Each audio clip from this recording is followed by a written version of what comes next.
Uma segunda tristeza, semelhante à tristeza que os homens comuns têm, é a tristeza por ver pessoas do seu povo em dureza de coração. Lembrem-se que eu já mencionei isto em vídeos passados, que Paulo sentia profunda dor no coração por ver os seus irmãos de raça duros de coração, pessoas que não criam em Cristo Jesus. Isso fazia ele chorar. Nisso nosso Redentor também não foi diferente. Veja que Lucas registra no capítulo 19, 41 a 44. Diz assim: quando Jesus ia chegando, vendo a cidade de Jerusalém, chorou e dizia: se conheceras por ti mesma ainda hoje o que é devido à paz.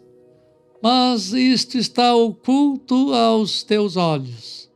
Pois sobre ti virão dias em que os teus inimigos te cercarão de trincheiras e por todos os lados te apertarão o cerco e te arrasarão e aos teus filhos dentro de ti. Não deixarão em ti pedra sobre pedra, porque não reconheceste a oportunidade da tua visitação. Esta passagem mostra facetas das duas naturezas do Redentor, a divina e a humana. A passagem mostra a natureza divina do Redentor, quando ao descer o monte em direção a Jerusalém, ele antevê o que haveria de acontecer. Ele conhecia a história futura de Jerusalém e sabia que a cidade haveria de ser cercada e arrasada e que tudo se tornaria ruína. Está nos versos 43 e 44. Esta faceta divina aponta para a onisciência do Redentor, que é um atributo da sua divindade. Ao mesmo tempo em que vemos o atributo de onisciência da natureza divina, nós vemos alguma coisa que aponta atributos da natureza humana do Redentor, quando ele chora ao descer do monte em direção a Jerusalém. Este ato de chorar indica os amorosos sentimentos de dor que ele possuía e que demonstrava sem qualquer receio. Todavia, o choro de Jesus aqui tem uma conotação bem diferente da tristeza anterior que nós vimos. É uma tristeza de alma, também movida por amor, mas a razão pela qual ele chora diante da cidade é por causa da cegueira espiritual dos habitantes de Jerusalém. Jesus chorou também porque ele anteviu os males de castigo da parte de Deus que haveriam de vir sobre aquela cidade.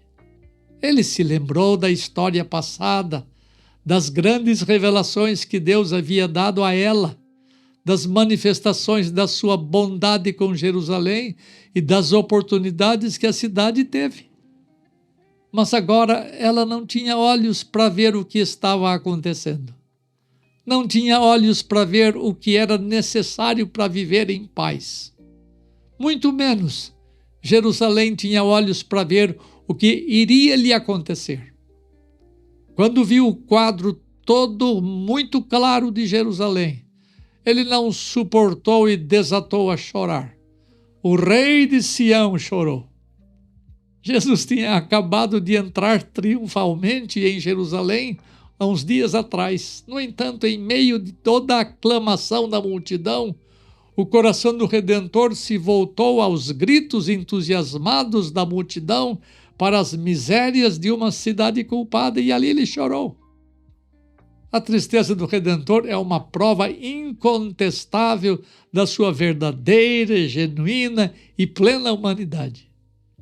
Deus também tem tristeza, já mencionamos isto, em seu interior, quando é dito que o Espírito se entristece. mas somente um homem chora. E este homem, por excelência, chorou. E nós vamos ver em textos adiante algumas coisas significativas da tristeza de Jesus ali no Getsemane, antes de ser preso, julgado e morto. E o texto que nós vamos analisar trata dos primórdios do sofrimento atroz, que eram uma espécie de preparação para a cruz, apontando para as várias facetas da sua tristeza.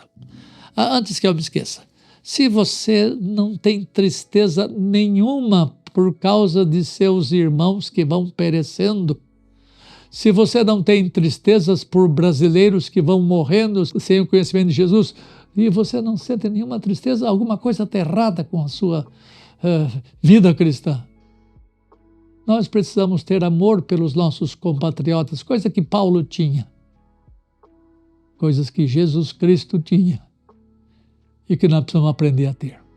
Deus nos ajude a pensar desta maneira, a fim de que nós saiamos e preguemos o Evangelho a estes que vão perecendo sem Cristo Jesus.